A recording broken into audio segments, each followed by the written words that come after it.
Hello everyone, welcome back to our channel. నేను మీ కల్పన. ఈరోజు నేను టీ టైమ్ స్నాక్గా కేక్ రెసిపీని పరిచయం చేయబోతున్నాను. దీంట్లో మైదా కానీ అలాగే ఎగ్స్ కానీ మనం వాడకుండా చేస్తున్నాము. అయినా సరే చాలా అంటే చాలా ఫ్లఫీగా వస్తుంది. ఈ కేక్ రెడీ చేసుకోవడానికి అన్ని ఇంట్లో ఉండే హెల్దీ ఇంగ్రీడియంట్స్తోనే ఎంతో ఈజీగా అలాగే బేకరీ స్టైల్లో ఫ్లఫీగా రెడీ చేసుకోవచ్చు. చాలా అంటే చాలా సింపుల్ రెసిపీ అనే చెప్పాలి. చూసారు కదా ఎంత స్పాంజీగా వచ్చిందో. ఈ వీడియోలో చూపించే టిప్స్ కనుక ఫాలో అవుతూ కేక్ని రెడీ చేశారంటే 100% ది బెస్ట్ ఫ్లఫీ కేక్ మీకు కానీ బేకరీ స్టైల్లో వచ్చేస్తుంది. వంట రాని వాళ్ళు సైతం ఎంతో ఈజీగా రెడీ చేసేసుకోవచ్చు. అంత ఈజీ రెసిపీ అనే చెప్పాలి. ఇక లేట్ చేయకుండా ఈ బేకరీ స్టైల్ ఫ్లఫీ కేక్ని ఎలా రెడీ చేసుకోవాలో చూసేద్దాం.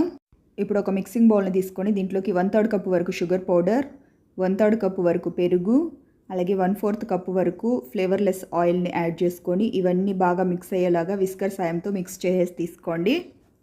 మీ దగ్గర ఒకవేళ బీటర్ ఉన్నట్లయితే బీటర్తో బాగా బీట్ చేసేసి తీసుకోవచ్చు. కాకపోతే చాలామంది దగ్గర బీటర్ ఉండదు అన్నట్టు నేను విస్కర్ సాయంతో ఎలా మిక్స్ చేసుకోవాలో చేసి చూపిస్తున్నాను. ఈ విధంగా లంప్స్ ఏమీ లేకుండా స్మూత్గా బాగా మిక్స్ చేసేసుకున్న తర్వాత దీంట్లోకి 1 కప్పు వరకు గోధుమ పిండిని తీసుకొని జల్లెడ పట్టేసి తీసుకుందాం. ఈ గోధుమ పిండి ప్లేస్లో మీరు కావాలైతే మైదానైనా తీసుకోవచ్చు. ఇప్పుడు ఇందులోకి 1 స్పూన్ వరకు బేకింగ్ పౌడర్ అలాగే 1 స్పూన్ వరకు బేకింగ్ సోడాని కానీ యాడ్ చేసుకొని వీటిని కానీ జల్లెడ పట్టేసి తీసుకోండి. ఇవన్నీ బాగా మిక్స్ అయ్యేలాగా కట్ అండ్ ఫోల్డ్ మెథడ్లో మిక్స్ చేసేసి తీసుకోండి. కేక్స్కి ఎప్పుడైనా సరే కట్ అండ్ ఫోల్డ్ మెథడ్లో కానీ లేదంటే వన్ డైరెక్షన్లో కానీ బ్యాటర్ని మిక్స్ చేసుకోవాలి.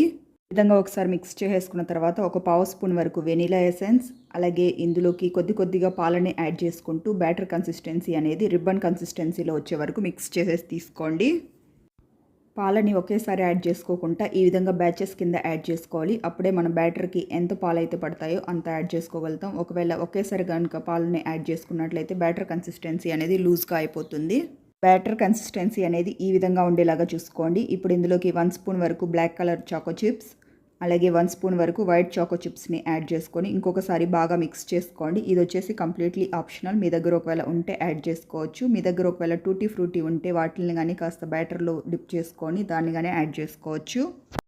ఇప్పుడు ఈ విధంగా పొడవుగా ఉండే కేక్ టిన్ను తీసుకొని దీనికి ఆయిల్తో గ్రీస్ చేసేసి దీనిపైన బటర్ పేపర్ని ఉంచి బటర్ పేపర్ పైన కానీ ఆయిల్తో గ్రీస్ చేసేసి తీసుకోండి. ఇలా చేయడం వల్ల కేక్ అనేది అంటుకోకుండా ఈజీగా ఉడొస్తుంది. ఇలా గ్రీస్ చేసుకున్న ఈ ట్రేలోకి ముందుగా మనము కలిపి పెట్టుకున్న బ్యాటర్ ఉంది కదా, దాన్ని యాడ్ చేసుకుందాం. ఈ బ్యాటర్ని ఒకే దగ్గర కాకుండా ఈ విధంగా వేసుకోండి. దీన్ని 2 నుంచి 3 సార్లు ఈ విధంగా ట్యాప్ చేసేసుకున్న తర్వాత దీనిపైన బ్లాక్ కలర్ అలాగే వైట్ కలర్ చాకో చిప్స్ని ఇక్కడ వీడియోలో చూపిస్తున్న విధంగా అక్కడక్కడ వేసేసుకోండి. ఇలా రెడీ చేసి పెట్టుకున్న ఈ కేక్ టిన్ని లేట్ చేయకుండా మనం అవెన్లో పెట్టేసుకుందాం. నేను ఆల్రెడీ 180 డిగ్రీస్ దగ్గర అవెన్ని 10 మినిట్స్ పాటు ప్రీహీట్ చేసి పెట్టేసుకున్నాను. దాంట్లో ఈ కేక్ టిన్ను నుంచేసి ఒక 30 మినిట్స్ పాటు బేక్ చేసేసి తీసుకుందాం. 180 డిగ్రీస్ దగ్గర నేను వచ్చేసి 30 మినిట్స్ పాటు బేక్ చేసుకున్నాను. ఒక 30 మినిట్స్ తర్వాత చూసుకున్నట్లయితే చూసారు కదా మన కేక్ అనేది ఎంత ఫ్లఫీగా తయారైందో. ఇప్పుడు దీన్ని టూత్పిక్ కానీ లేదంటే నైఫ్ సాయంతో కానీ ఒకసారి గుచ్చి చూసుకోండి. ఒకవేళ పచ్చిగా ఉన్నట్లయితే ఇంకొక 5 నిమిషాల పాటు బేక్ చేసేసి తీసుకోండి. నా కేక్ వచ్చేసి చాలా పర్ఫెక్ట్గా బేక్ అయిపోయింది. ఇలా బేక్ చేసుకున్న దీన్ని బయటకు తీసేసుకుందాం. ఒకసారి నైఫ్తో గుచ్చి చూసుకుంటే చూసారు కదా నైఫ్ చాలా క్లీన్గా వచ్చింది. అంటే మన కేక్ 100% బాగా బేక్ అయిపోయింది.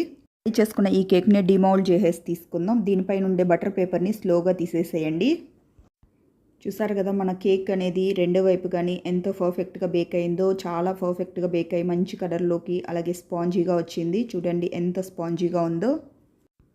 ఇలా రెడీ చేసుకున్న కేక్ని పీసెస్ కింద కట్ చేసేసి తీసుకుందాం. ఈ ప్రాసెస్ వచ్చేసి బాగా చల్లారిన తర్వాత మాత్రమే చేసుకోండి. అప్పుడే కేక్ అనేది విరగకుండా వస్తుంది. ఒకవేళ వేడిగా ఉన్నప్పుడు కట్ చేసుకున్నట్లయితే కేక్ వచ్చేసి విరిగిపోయే ఛాన్స్ ఉంటుంది. చూసారు కదా ఫ్రెండ్స్, ఎగ్లెస్ వీట్ ఫ్లోర్ కేక్ని మనము ఎంత ఈజీగా రెడీ చేసుకున్నామో. టేస్ట్ అయితే అదిరిపోయింది. చూసారు కదా ఎంత స్పాంజీగా అలాగే మంచి స్ట్రక్చర్లో వచ్చిందో. మా ఇంట్లో అయితే అందరికీ చాలా అంటే చాలా నచ్చింది. ఫ్రెండ్స్ చూసారు కదా అన్ని హెల్దీ ఇంగ్రీడియంట్స్తో మనము ఎంత ఈజీగా అలాగే మంచి ఫ్లఫీగా బేకరీ స్టైల్లో కేక్ని రెడీ చేసుకున్నాము. ఇది వచ్చేసి టీ టైంలోకి ది బెస్ట్ స్నాక్ అనే చెప్పాలి. ఫ్రెండ్స్ మనం ఈరోజు చెప్పుకున్న ఈ టీ టైమ్ కేక్ రెసిపీ అయితే మీకు నచ్చిందని అనుకుంటున్నాను. ఈ కేక్ రెసిపీ కనుక మీకు నచ్చినట్లయితే ఒక లైక్ చేసి మీ ఫ్రెండ్స్కి రిలేటివ్స్కి షేర్ చేయండి. అలాగే ఇలాంటి మరెన్నో క్విక్ అండ్ ఈజీ రెసిపీస్ కోసం వెంటనే మన ఛానల్ని సబ్స్క్రైబ్ చేసుకొని పక్కనే ఉన్న బెల్ బటన్ని ప్రెస్ చేసి ఆల్ అనే ఆప్షన్ని సెలెక్ట్ చేసుకోండి. ఇలా చేయడం వల్ల ఇకపై నేను పెట్టే వీడియో నోటిఫికేషన్స్ అన్నీ మీ హోమ్ పేజ్లోకి వస్తాయి. Thank you for watching friends. Okay bye.